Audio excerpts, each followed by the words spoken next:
kalau seperti ini terus negara digerogoti, saya pikir negara ini juga akan bangkrut, akan susah. Yang susah itu bukannya mereka, tapi rakyat-rakyat kecil di daerah. Mereka tidak makan, mereka tidak berpendidikan. Sedangkan di pasal 33 Undang-Undang Dasar 45 udah mengatur kekayaan alam segala macam yang ada di bumi Nusantara ini untuk mereka gitu, untuk kesejahteraan mereka. Iya, memang korupsi itu ya ranahnya semua penegak hukum gitu. Tapi itulah kenapa KPK itu lahir.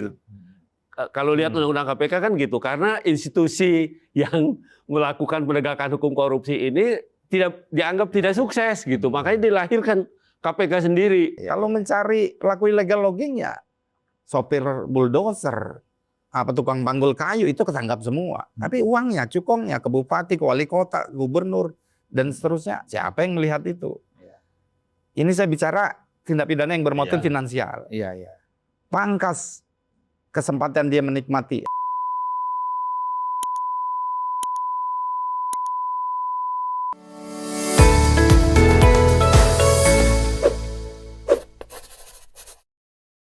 Bismillahirrahmanirrahim. Assalamualaikum warahmatullahi wabarakatuh. Salam sejahtera buat kita semua. Salam untuk seluruh para penonton Majelis Antitesis Unpacking Indonesia. Saya hari ini ditemani oleh kawan-kawan sebenarnya ya. Yang paling senior di antara kita ini adalah Bang Muara Kartasimatupang, advokat senior. Ya kan, sangat dekat dan bersahabat sekali dengan Pak Hotma Sitompul almarhum ya Bang. Siap. Pokoknya selama di rumah sakit ditemani terus sama. Dekat juga sama 08 lah bilang. Oh, 08 boleh disebut ya? Boleh lah. Berkali-kali kita 08 itu gelar untuk Pak Prabowo Subianto dulu, ya kan? Jadi kalau udah dekat itu manggilnya 08 gitu. Ini sohibnya 08 juga.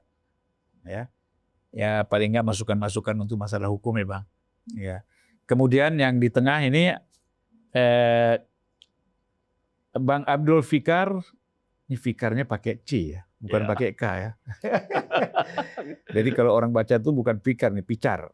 Tapi ini dibacanya Fikar. Iya. C. Makanya ditambahin K. Ya, Fikar Hajar. Ahli pidana Universitas Trisakti. Ya. Selamat datang, Bang. Iya, selamat datang. Kemudian, wah ini paling penting ini. Bang Muhammad Novian, Direktur Hukum dan Regulasi PPATK. Kan paling penting PPATK nih, Bang. Ya. Semua ahli hukum, ahli ini kan jalurnya ke sana juga kan. Ya kami hari ini, jadi ini kan rame-rame terus persoalan, bukan isu lagi ya kalau soal korupsi ini ya. Memang sudah menjadi realitas sebenarnya, menjadi kenyataan. Banyak yang ditangkap, nilainya triliun, nilainya ratusan miliar. Nggak ada lagi sekarang orang korupsi 1 miliar. Kecuali OTT ada yang 100 juta kan gitu.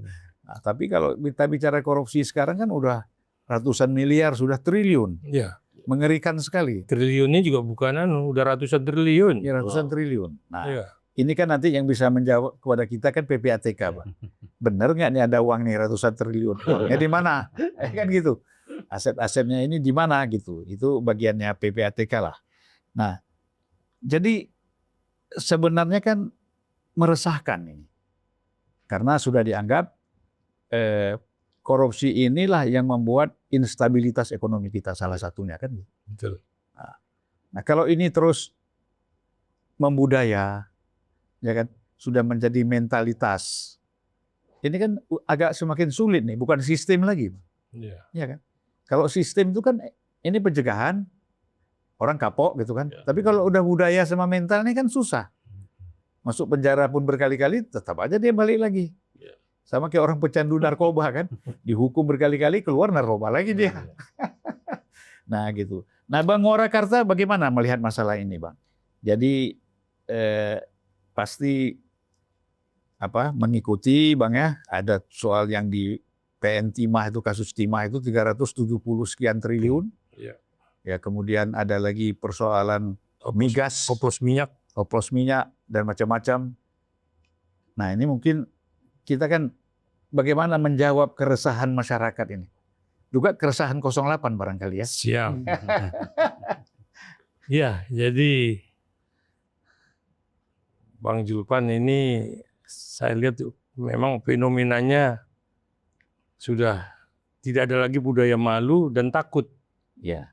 Karena terus aja 08 menindak, artinya dapat sinyal ke bawah untuk Kejaksaan Agung ataupun KPK. instansi lain lah. Kalau KPK saya lihat terakhir ini memang benar-benar macan ompong.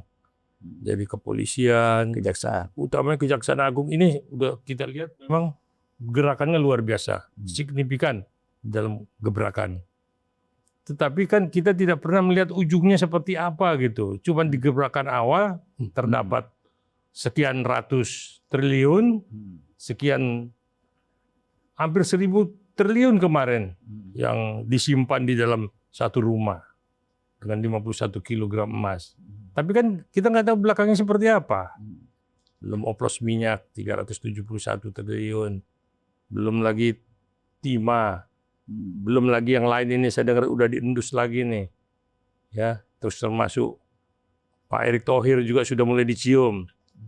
Nah, Pak Erick itu kasus apa ya Pak? Oh, Pertamina juga ya? iya, karena tempo hari muncul, hilang, sekarang udah ditiup lagi. Oh.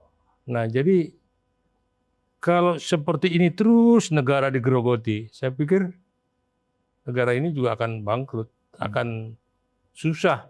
Yang susah itu bukannya mereka, tapi rakyat-rakyat kecil di daerah. Mereka tidak makan, mereka tidak berpendidikan. Sedangkan di pasal 33 Undang-Undang Dasar 45 udah mengatur kekayaan alam segala macam yang ada di bumi Nusantara ini untuk mereka gitu, untuk kesejahteraan mereka. Dan berulang kali Pak Presiden sampaikan itu.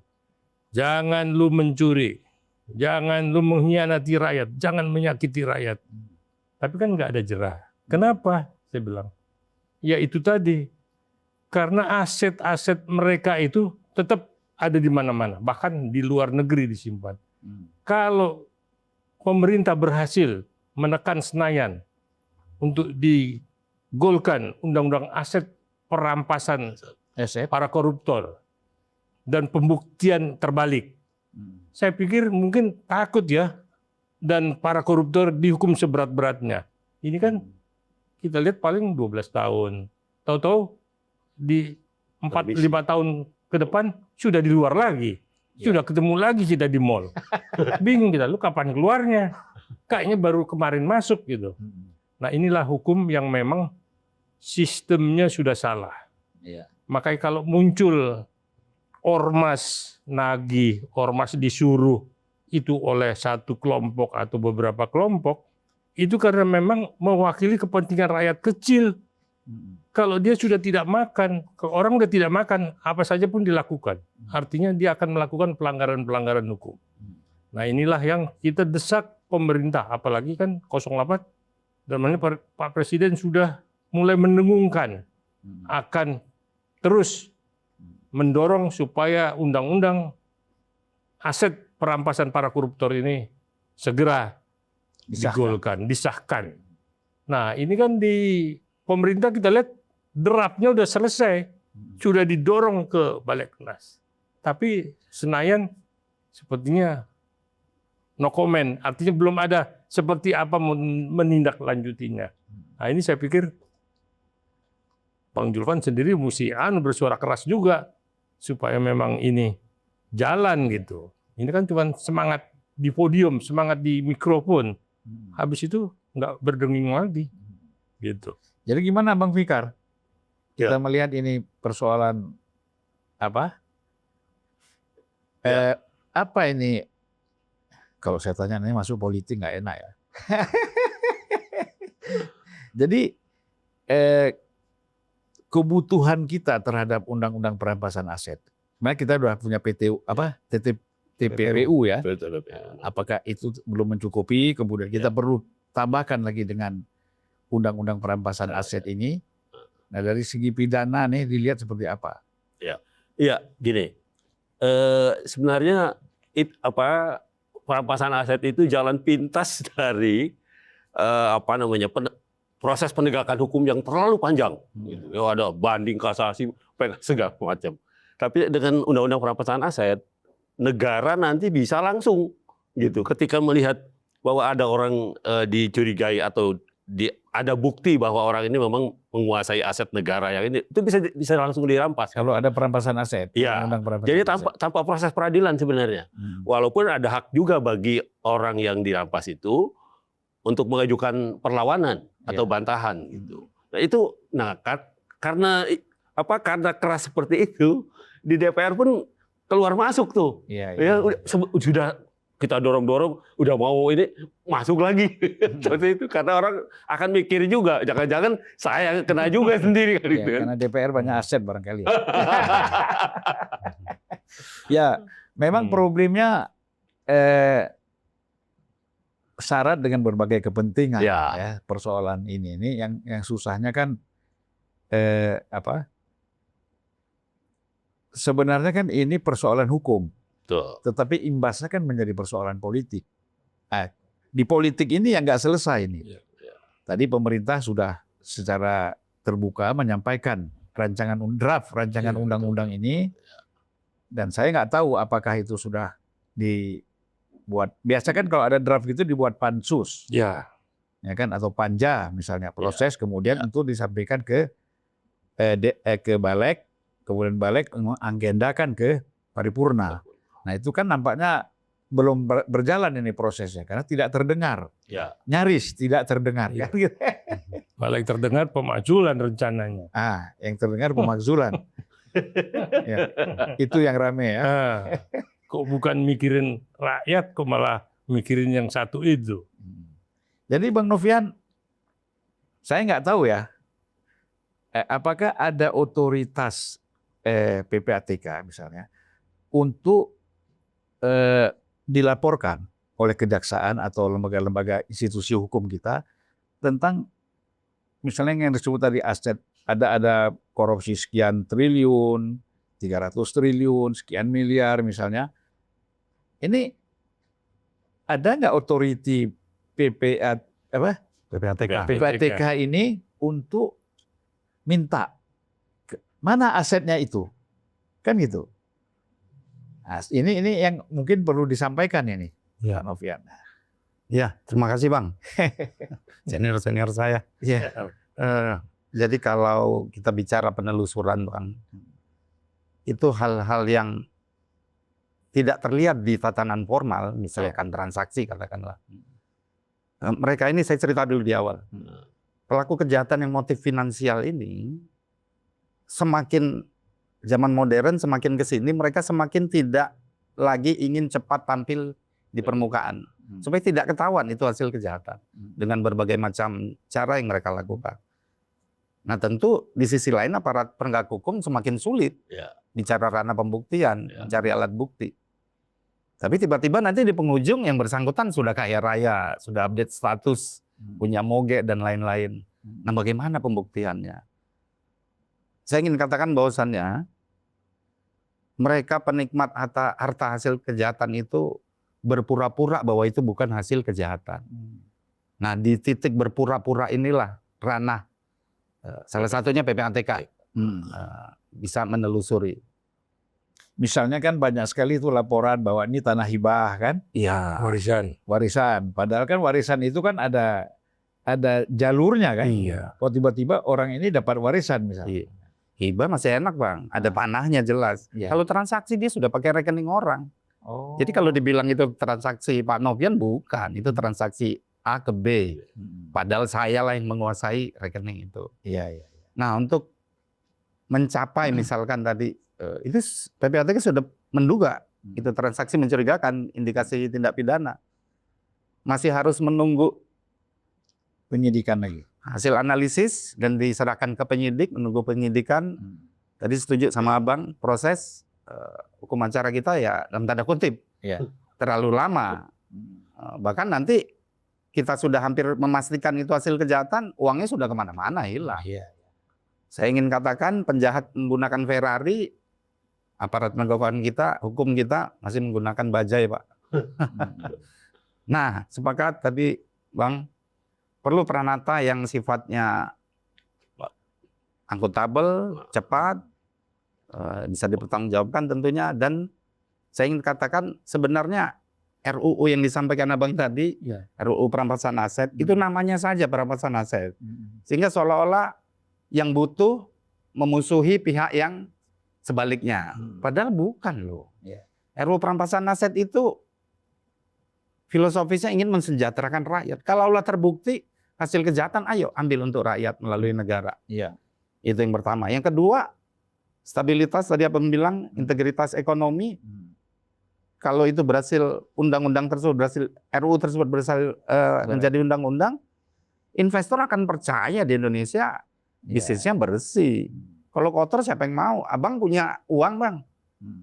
Ada berandalan di pinggir jalan, diajak invest, Abang mau nggak? Nggak mau. Nggak mau. Begitulah dalam konteks negara. Oh, carut-marut, kotor, korup. Investor tidak mau. Artinya kita lebih melihat itu pelindung rakyat justru RUU itu, undang-undang itu kalau besok jadi undang-undang. Rakyat bisa sejahtera, stabilitas, integritas sistem keuangan terjaga, bukan yang mengusulkan peraturan ingin memusuhi lawannya, bukan. Kita ngajak sama-sama dalam konteks negara. Itu awalnya, Bang. Nanti sampai malam saya ngomong terus. Kayak anggota DPR ngomong terus. Kerjanya memang. Kerjanya. Tapi jangan terus-terusan ngomong, nggak ada tindakan. Kan? Nah, jadi kan persoalan begini. Bahwa korupsi itu pada zaman Orde Baru di bawah Pak Harto Presiden, itu kan korupsi sudah ada. Kemudian kita mengharapkan, kita mimpi nih. Mudah-mudahan pada zaman Habibie nggak ada lagi. Ya kan? Habibie cuma setahun. Mudah-mudahan pada zaman Gus Dur, Megawati nggak ada lagi. Kan gitu harapan kita setiap penggantian presiden. Apalagi KPK zamannya Bu Mega dibentuk berharap kan bersih kan. Jadi dari PKP apa dulu sebelum KPK kan bukan KPPN ya? Ya. LHKP. Enggak, LHKPN laporan. Ada. Lembaga Ada lembaga korupsi yang Ada sendiri itu yang KPKPN. LHKP. Ya, KPKPN, Pak. Karena saya jadi anggota DPR ngelapornya ke situ dulu. Yang ketuanya yang bekas tokoh P3 itu ya. Oh ya, dulu Pak, siapa yang botak itu? Iya. Terus oleh Bu Mega dijadikan undang-undang KPK ini. Dan tapi hebat juga Bu Mega, dia nggak khawatir. Kalaupun nanti yang kena itu adalah dari PDIP sendiri kan, atau menteri-menteri di bawah pemerintahan dia kan, itu menurut saya positif juga ya, nggak perlu takut-takut ya, karena saya tahu betul kalau dari segi Bu Mega dia bukan seorang koruptor, kita harus jujur, kan saya tahu selalu mendampingi dia tuh, nggak suka dia, gitu. Nah, ya kalau orang di lingkungannya melakukan itu tuh soal lain, tapi kan memang ada imbasnya ya, biasalah begitu. Kita ini harus jujur, Bang. Nggak suka, tapi kalau dia benar ya harus kita kasih sampaikan apa yang benar kan gitu. Kadang-kadang orang kan kalau nggak suka, pokoknya timpe terus. Nah ini yang bahaya kita kan. Nah jadi Bang, itulah tadi. Pada zaman Pak Harto ada korupsi, tapi yang diambil telur ayam. Ya kan? Induknya masih ada telur dari, kalau kita lagu anak-anak dulu kan. Anak ayam turun 10 mati 1 tinggal 9. Sekarang dibalik. Anak ayam turun 10 mati semua. Iya kan? Kalau kita lihat kan ini semua induknya dipotong, Pak. Kalau korupsi yang sekarang ini kan. Enggak bertelur lagi, pindah lagi ke tempat lain, cari ayam baru lagi. Nah, ini gimana Abang melihat ini kita menyelesaikan ini, Bang? Tadi memang satu undang-undang perampasan aset. Tapi kira-kira secara hukum apalagi yang harus kita lakukan? Ya, artinya juga memang ya kembali lagi sekarang ada di benteng terakhir di Mahkamah Agung. Nah, kalau hakim-hakimnya juga nggak dibenahin, tidak ditata baik dan tidak berlaku jujur, saya pikir ya mereka yang korup-korup itu tetap aja hukumannya cuma masih di bawah 10 tahun. Dan itu tadi saya bilang, hanya 3-4 tahun di dalam, tahu-tahu besok kita udah ketemu di mall. Nah artinya kan di sini sistem hukum yang memang diharapkan bisa kita tegakkan sebagai panglima hukum lah kalau kita bilang. Sekarang kan panglima hukum ini kan dipolitik kan. Politik sebagai panglima, politik sebagai panglima. Politik ya, politik sebagai panglima. Ya sebenarnya itu yang sebenarnya yang harus memang masalah sistem hukum ini benar-benar tajam ke atas dan benar-benar tidak milih-milih lagi gitu. Siapapun sikat gitu. Jadi jangan lagi ada yang dilindungin. Nah sistem hukum ini kita nggak berjalan. Nah kalau ini berjalan terus terakhir di dalam putusan mereka ketika mereka diadili dihukum seberat-beratnya, ada efek yang membuat jera gitu. Nah ini kan nggak ada jerahnya, ya. Habis dia ngerampok, habis dia korupsi, ya di dalam di dalam penjara mereka juga fasilitas bintang 5, semua lengkap, TV apa segala, bahkan juga si rambut panjang dimasukkan kalau malam kan. Nah jadi semua ini sudah berjamaah, sudah sistemnya sudah rusak. Ya. Tapi kita lihat kemarin Pak Presiden dengan pidato di mana-mana cukup menjanjikan bahwa akan dikejar sampai ke benua Antartika. Nah kita berharap memang sesudah dikejar dihukum seberat-beratnya. Jangan dikejar ditangkap, tapi Lepas lagi. hanya beberapa tahun lepas. Nah inilah Bang Julvan yang kita harapkan benar-benar semua stakeholder itu benar-benar memang jalan gitu. Artinya kemana negara kita ini tujuan? Yaitu tadi sistem hukum lah yang harus kita benahi. Nah kita juga berharap memang undang-undang kan KUHP yang baru tahun 2026 kan jalan. Nah ini KUHP juga diperbaiki, direvisi kan KUHP kan. Nah mudah-mudahan juga sebelum 2026 ini KUHP sudah jadi, rancangan undang-undang KUHP kan revisi kan, supaya memang berkesinambungan ya Pak Julfikar ya. Berkesinambungan antara KUHP pidana dengan KUHP gitu. Ya. Nah ini sebenarnya bisa langsung tanya jawab di antara bertiga, ya kan bisa langsung nggak mesti lewat saya. Tapi saya bertanya nih, nanti langsung aja lah, ya kan, supaya mungkin ada yang perlu didukung atau perlu nggak setuju atau apa. Bang Fikar begini, Pak Prabowo ini kan tadi seperti dibilang tadi bahwa salah satu statement dia, koruptor bertobatlah, udah kembalikanlah hasil korupsi itu untuk kepentingan rakyat kan gitu. Nah ini apa cukup kita Presiden mengeluarkan statement seperti itu? Apa langkah-langkah selanjutnya secara hukum ya? Itu sebenarnya statement politis. Ya. Mestinya diturunkan gitu ya. Diturunkan pokoknya jadi aturan yang dia kan menguasai eksekutif. Selain dia kepala negara, presiden itu selain kepala negara, menguasai eksekutif, legislatif dan yudikatif, dia kepala eksekutif, kepala birokrasi. Mestinya omongan dia itu diwujudkan di dalam bentuk aturan, terutama di birokrasi dulu gitu. Diwujudkan seperti itu. Nah, tapi ini kan kita nggak melihat tanda-tanda kelanjutannya. Dia hanya memang sudah ada semuanya lembaga-lembaga, ada KPK, ada kejaksaan, ada segala macam gitu. Tapi kan juga perlu didorong kalau dia memang mau main di isu itu, mau membersihkan negara, ya saya kira juga perlu presiden mengeluarkan entah Kepres, entah apa gitu ya, mengeluarkan itu untuk mendorong itu gitu. Sebagai pelaksanaan dari komitmen dia ketika dia berkampanye dan sebagainya. Itu yang sampai sekarang belum kelihatan lagi gitu. Ya, jadi saya lihatnya baru sebatas omongan waktu kampanye saja gitu. Setelah itu belum ada upaya-upaya lain. Meskipun ya kita akui ada KPK, ada ini. Mestinya dia ini, meskipun KPK itu lembaga independen, tapi kan sekarang masuk ke ranah eksekutif juga kalau nggak salah. Dia bisa ngomong ke KPK, KPK coba tambah gasnya ditambah atau gimana gitu. Ya.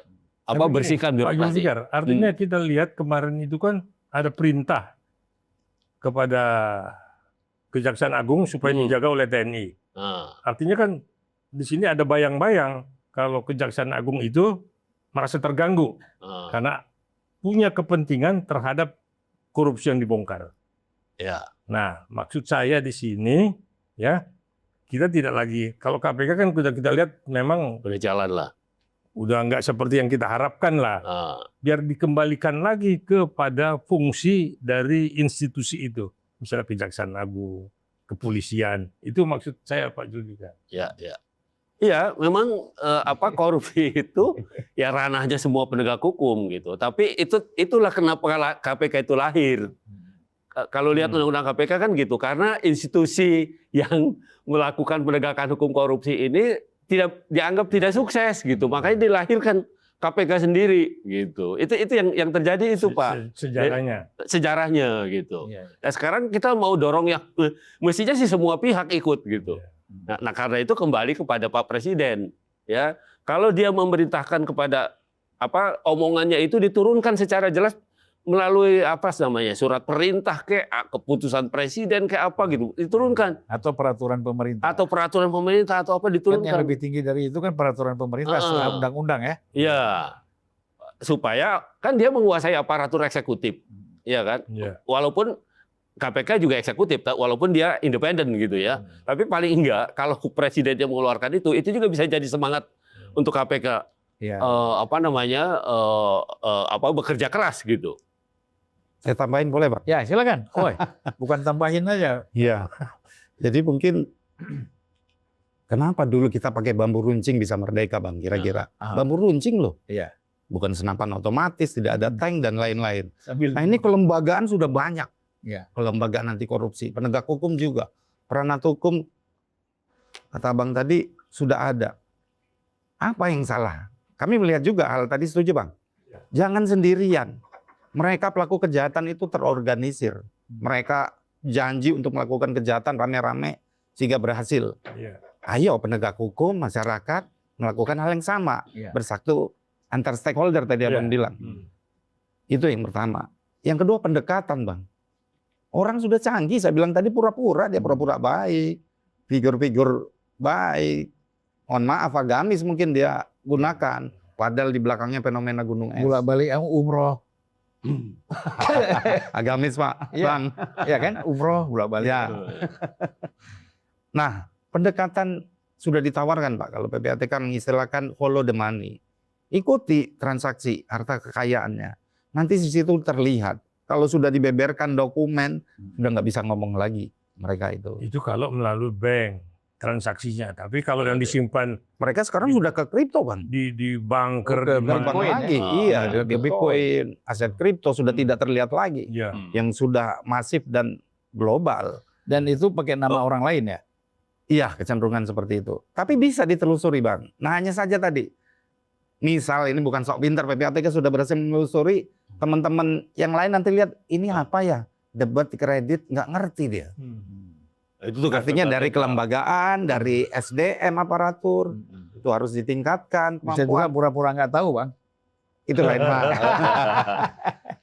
Butuh pemahaman seperti itu. Kalau mencari pelaku illegal logging ya, sopir bulldozer, tukang panggul kayu itu ketangkap semua. Tapi uangnya, cukongnya ke bupati, ke wali kota, gubernur, dan seterusnya. Siapa yang melihat itu? Ini saya bicara tindak pidana yang bermotif finansial. Iya, iya. Pangkas kesempatan dia menikmati hasil kejahatan itu. Bukan itu kerjanya PPATK Pak. Butuh tindak lanjut, Bang. Oh itu justru sebenarnya kan Kita umpannya. PPATK bisa Kan bukan menelusuri. penegak hukum. Menelusurinya oke. Membuka. Jadi What memberikan pintu nih. Iya. PPATK memberikan pintu. Menelusuri juga kan? Iya, menelusuri. Ah. Yang saya sampaikan tadi tidak cukup PPATK saja. Iya. Ayo bersama-sama. Karena PPATK tidak seperti KPK, tidak mempunyai wewenang Iya. untuk Bukan menegak hukum. Menegak Tidak punya hukum. upaya Jadi paksa. istilahnya cuma informan mungkin ya, Ya. memberikan Kurang lebih, informasi. Bang, ya. Ini uang si A, si B segala macam. Itu Bang harus sama-sama. Mereka sama-sama. Yang baik sendiri-sendiri kalah lah sama yang sama-sama. Ya. Jadi menurut Bang Muara perlu nggak nih PPATK diberikan otoritas seperti KPK, ya kan? setelah mereka menyelidiki, kemudian ada penyidikan, diketahui ada aliran dana begini, ya kan? Kalau dikasih ke institusi lain lambat lagi, bisa menguap lagi. Tapi kalau PPATK kan langsung melakukan tindakan, nanti kan tetap benar atau salahnya kan proses peradilan lagi kan? Ya. Jadi Gimana, saya pikir gini, Bang Julpan, saya pikir PPATK juga nggak tepat bila memang diberi kewenangan untuk menindak. Karena memang peraturannya itu memang hanya mengikuti dan memberikan informasi kepada institusi tertentu, misalnya ke kepolisian, kejaksaan, ini ada uangnya ini, seperti ini, mungkin seperti itu. Jadi kalau PPATK bertindak juga, nanti yang lain pasti berteriak, loh kok jadi ada lagi institusi tindak menindak gitu. Jadi terbatas hanya memberikan informasi.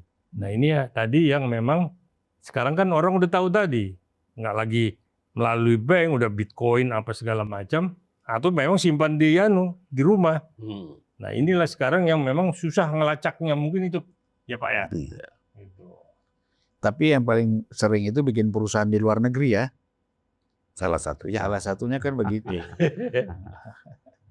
Tapi jadi, sebenarnya PPATK juga bisa lebih berdaya sebenarnya. Ya. Maksud saya tidak melulu hanya menerima laporan dan mencatat saja gitu loh. Tapi lebih aktif gitu loh maksud saya. Begitu menemukan menemukan Saksi besar. tanda-tanda atau indikasi bahwa ini akan terjadi korupsi, Ya. mestinya PPATK juga bisa lebih aktif. Bukan mestinya, itu sudah dilakukan. Lagi-lagi tadi, Bang.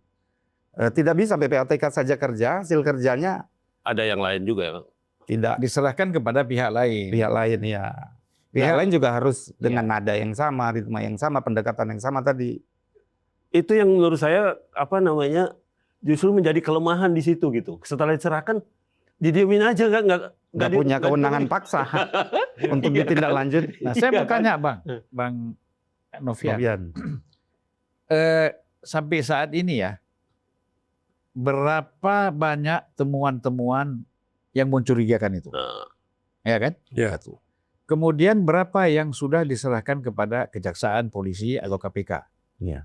Nah, kemudian berapa persen pula yang dijalankan? Yang di proses yang dijalankan? Iya. Kalau jumlah pasti nggak hafal, Pak. Ya nggak apa-apa, gambarnya Tapi ada di website, mulai dari PPATK berdiri sampai dengan Iya. bulan terakhir. Ya sampailah 60% angka itu ditindaklanjuti. Nah yang selebihnya itu, kalau bicara ditindaklanjuti pencucian uang, sekitar 60%. Tapi ada juga yang ditindaklanjuti bukan pencucian uangnya. Tidak pidana asalnya aja. Artinya saya ingin nyampaikan, bisa saja hukuman badan yang dikejar di situ. Hartanya tidak maksimal. Padahal kalau korupsi plus TPPU, dua-duanya dapat. Iya. Itu pendekatan saya bilang tadi. Kalau dulu follow the suspect saja, anggap illegal logging itu, sekarang kurang, Bang. Untuk kejahatan yang finansial, follow the money. Tangkap penjahat, di penjara, uangnya diambil, kriminalitas menurun, stabilitas dan integritas sistem keuangan terjaga. Dua-dua itu harus dijalankan.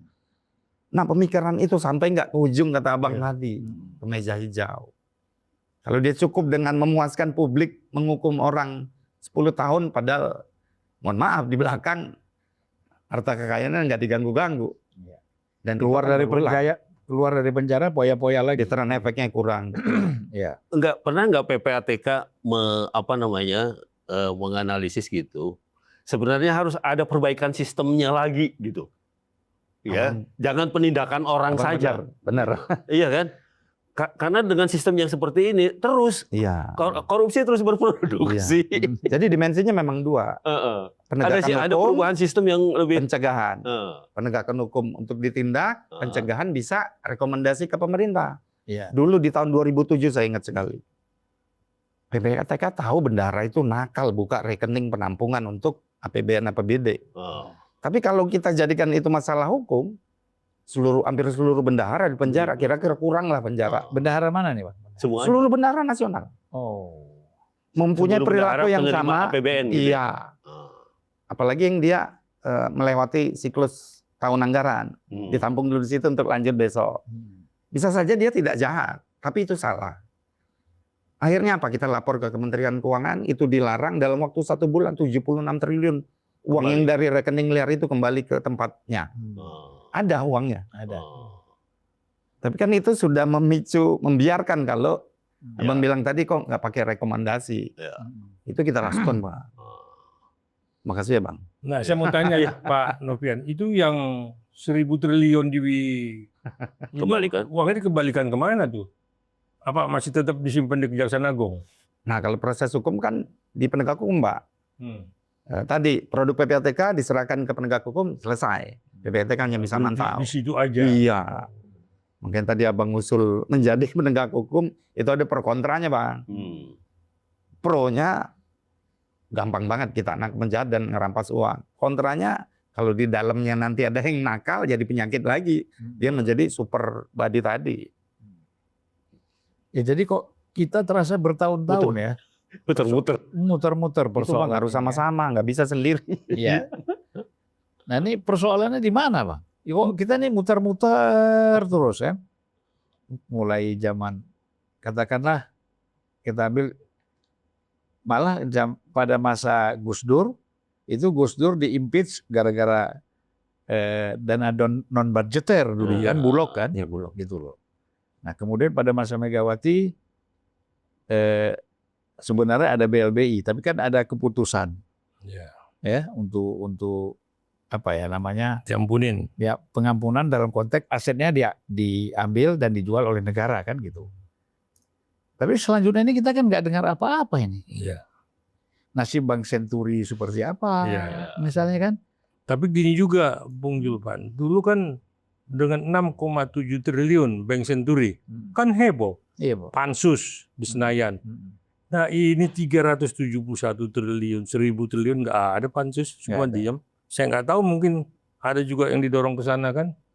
Nah ini yang makanya kita cuma harapan kita terakhir ya kepada Presiden lah. Dia mulai gebrak, dia mulai jalankan, tapi memang saya lihat hati-hati dia pelan-pelan gitu. Karena memang di sekitarnya juga ada yang menjadi pengkhianat. Itulah yang selalu saya dengar, jangan pernah jadi pengkhianat kepada rakyat.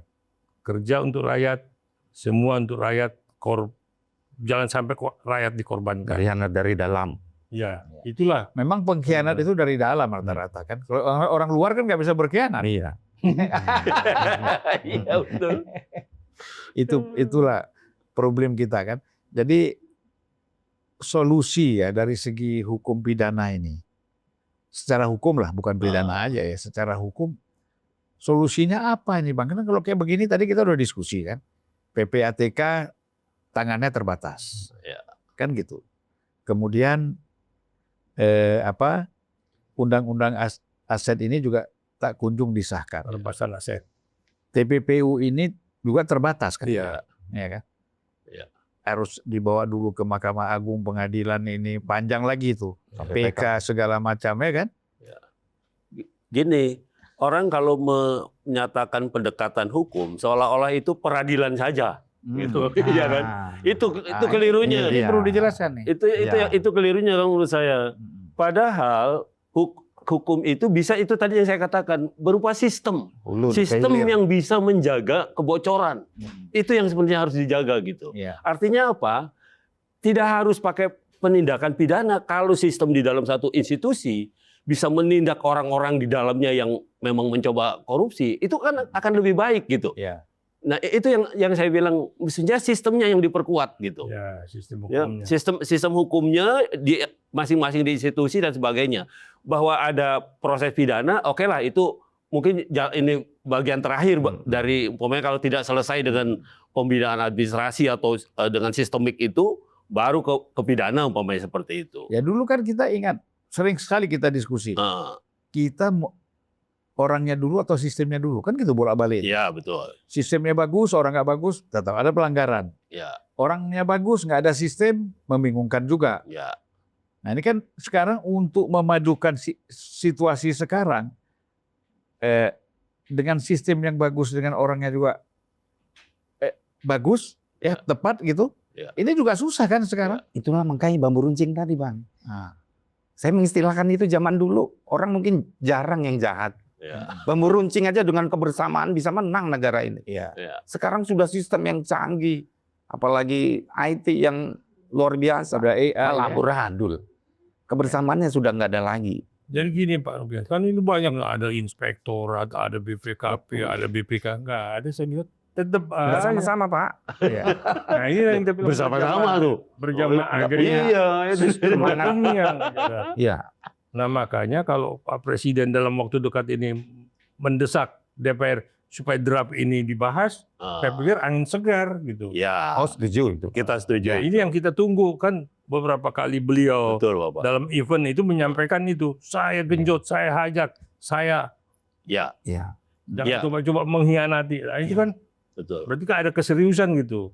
Nah, cuman pertanyaan kita kapan, Om? Gitu kan kapan, Bos? Nah, itu Kok Senayan masih diam aja? Ya kan ini persoalan yang Abang bilang tadi. Perlunya undang-undang perampasan aset itu kan bisa dibuat satu sistem untuk mengawal kan. ya.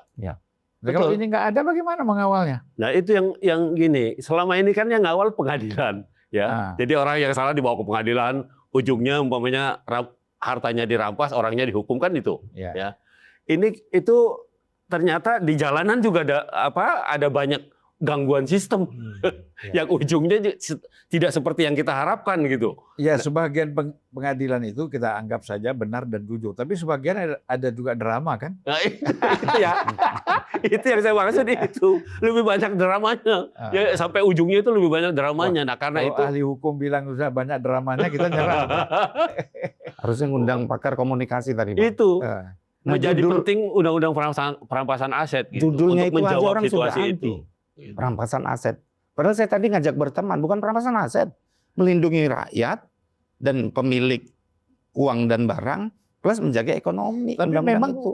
judul undang-undangnya itu perampasan Istilahnya lah aset. mungkin. Ya Menakutkan. menakutkan. Padahal Iya. isinya enggak. Coba baca dong. Jadi sekarang Melindungi. kita usulkan supaya dirubah itu istilah perampasan aset. itu. Silakan misalkan. Serem kali Bang. Iya.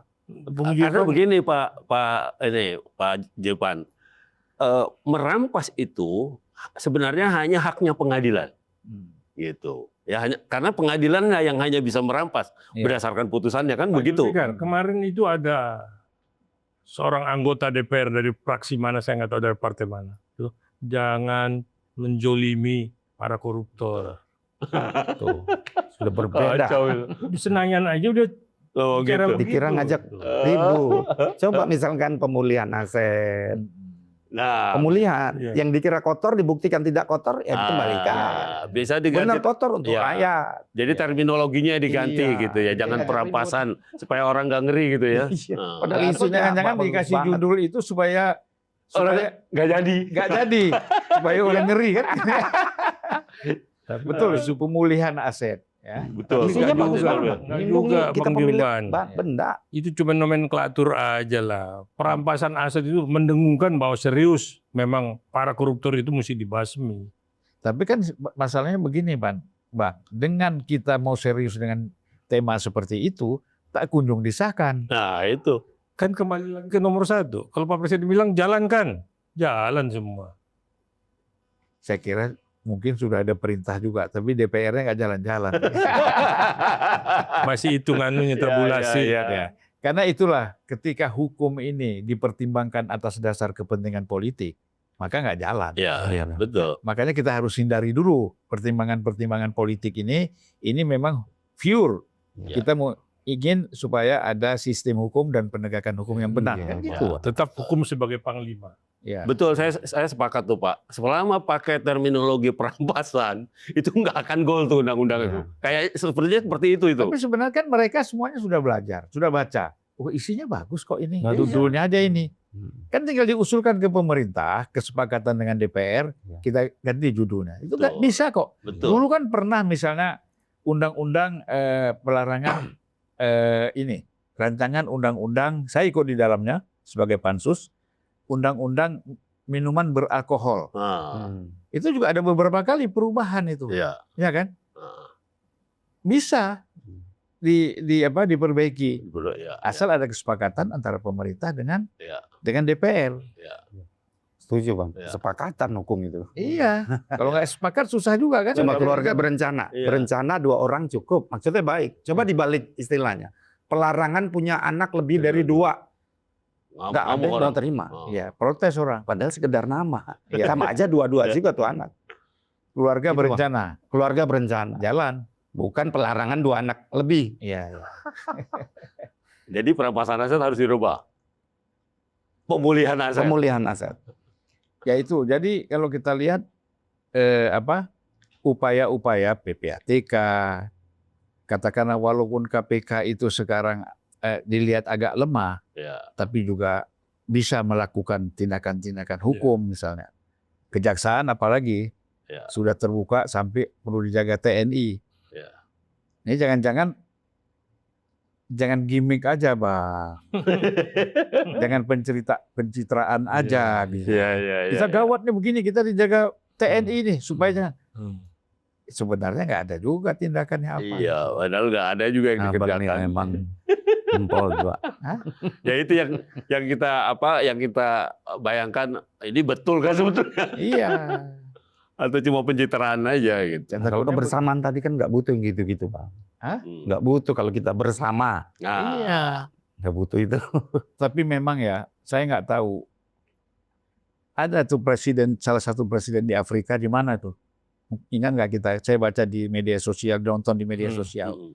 Dia datang ke kantor-kantor, dia baru terpilih. Jangan kau pasang foto saya di Ya. ruangan kamu. Ini. Pasang foto anak dan istri kamu. Supaya kamu ingat kalau kamu melanggar, kamu ingat tuh nasibnya mereka gimana. Ya kan? Ya. Jadi nggak bakal takut lah orang pasang foto presiden sama wakil presiden. Ya kan? Kalau dia benar memang takutnya kan sama Tuhan. Nah, itu problemnya kita di situ, Pak. Ya. Jadi terlalu banyak etalase ini. Ya. Jadi Tuhan pun udah nggak ditakutin.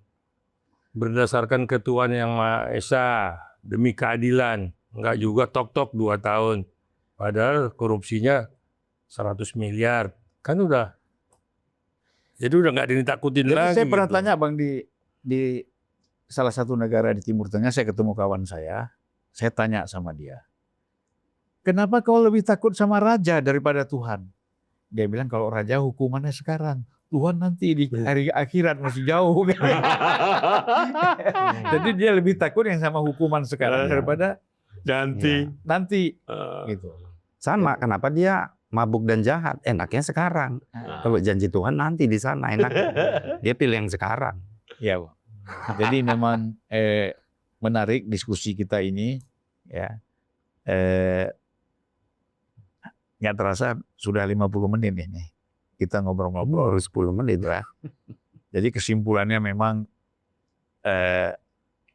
Tuhan itu mengatakan untuk orang beriman memang bukan tempat kalian di sini.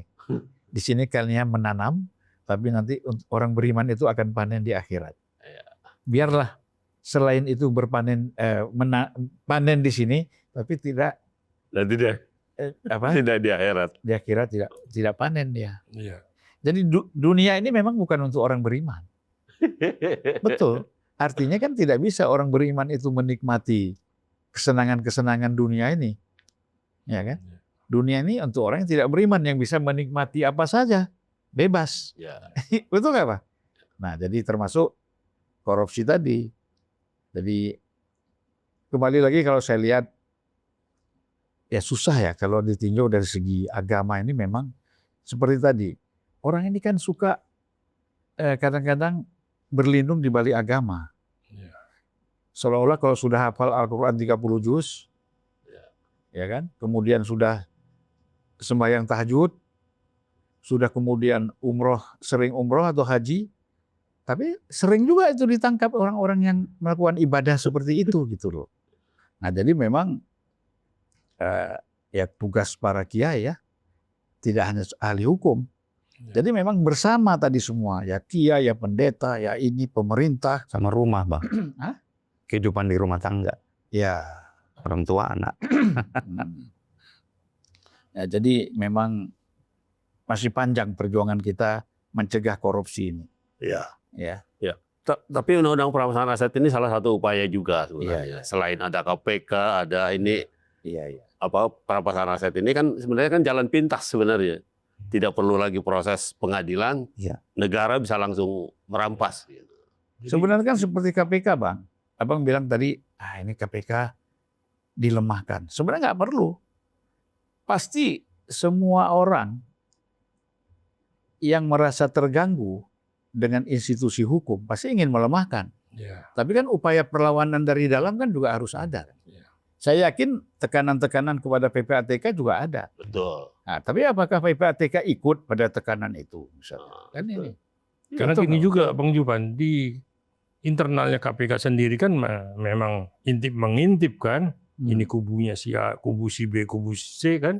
Saling mengintip, makanya nggak pernah jalan kan. Ya, Justru dari Kejaksaan Agung cepat bergeraknya. satu kubu. Satu kubu, karena satu warna baju kan. Nah, tapi itulah tadi kita harapkan ya, kita tunggu gebrakannya Pak Presiden sesudah dia pidato di mana-mana, apakah jalan atau tidak. Itu. Iya. Itu tema kita. Siap. Iya kan? Ya. Menunggu ketegasan Presiden, menindaklanjuti persoalan penyelesaian korupsi, termasuk tadi pemulihan aset. Mungkin terakhir saya minta closing statement, Bang. Ya, Ya, Bang. jadi kita berharap banyak dari pidato Pak Presiden supaya pidato itu memang dijewantahkan menjadi kenyataan dengan memberantas korupsi, dengan merampas aset para koruptor, dan benar-benar memberikan kesejahteraan kepada rakyat. Saya pikir itu intinya. Kang Pikar mungkin. Iya. Ya, saya kira saya sependapat bahwa bagaimana komitmen presiden itu dijawatahkan dalam bentuk yang konkret gitu. Dalam hal ini umpamanya mendorong undang-undang perampasan aset itu. Mungkin kalau seperti Bapak ini bilang tadi, kalau perampasan itu bikin ngeri orang, mungkin bisa diganti judulnya Undang-Undang Pemulihan Aset atau Undang-Undang Pemulihan Kekayaan Negara atau apa gitu. Mungkin seperti itu. Ya. Bang, Iya. silakan, Bang. Nggak jauh dari abang-abangku. Dipertajam dikit lah. Dipertajam dikit. Mungkin saya ilustrasikan kalau Pak Presiden menggunakan tangan besinya, wah, Ya. dahsyat sekali. Tapi kan nggak seperti itu. Beliau selaku kepala negara punya perangkat. Ya. Ayo perangkatnya masing-masing jalankan. Tugasnya masing-masing saja dengan tidak mengganggu dan lain-lain. Bisa kok negara Indonesia maju. Selama ini Presiden Prabowo pernah minta nggak kepada tim PPATK untuk jalan supaya ini? Kalau di Nawacita jelas sekali. Yang tadinya pencucian uang di ujung sana, beliau jadi presiden naik. Ada poin tersendiri untuk ditegakkan. Kita sangat bersyukur. Dari sisi anggaran didukung, dari willing politik nyata di aset kita. Tapi kembali Bang, nggak bisa sendiri, ayo. Iya, iya. Baik, Bang. Terima kasih. Memang tidak gampang ya. Karena persoalan ini melibatkan banyak pihak. Apalagi sudah membudaya dan menjadi mentalitas yang korup. Jadi tidak mudah memang untuk kita menyelesaikan ini. Ya ini memang tadi bisa nggak pemerintah mendrive seluruh institusi hukum itu berjalan mengarah untuk mengatasi ini. Karena kan ada kriminal, hukum ini kan macam-macam, ada macam-macam. Tapi kan yang menyengsarakan rakyat itu kan korupsi. Betul. Karena pemotongan APBN Akibat itu. di pusat udah ada terpotong, masuk provinsi 38 provinsi ada yang terpotong lagi, masuk kabupaten 500 sekian. Iya. Wah, macam-macam ini. Oh, iya. Nah, jadi pengawasannya itu memang harus melekat ya. Harus sistematis dan serius gitu, Bang ya. Baik, Bang, terima kasih banyak semuanya. Saya ucapkan terima kasih atas kehadirannya. Sama. Mudah-mudahan apa yang kita sampaikan semua ini bermanfaat. Ya. Terima kasih. Assalamualaikum warahmatullahi wabarakatuh. Waalaikumsalam warahmatullahi wabarakatuh.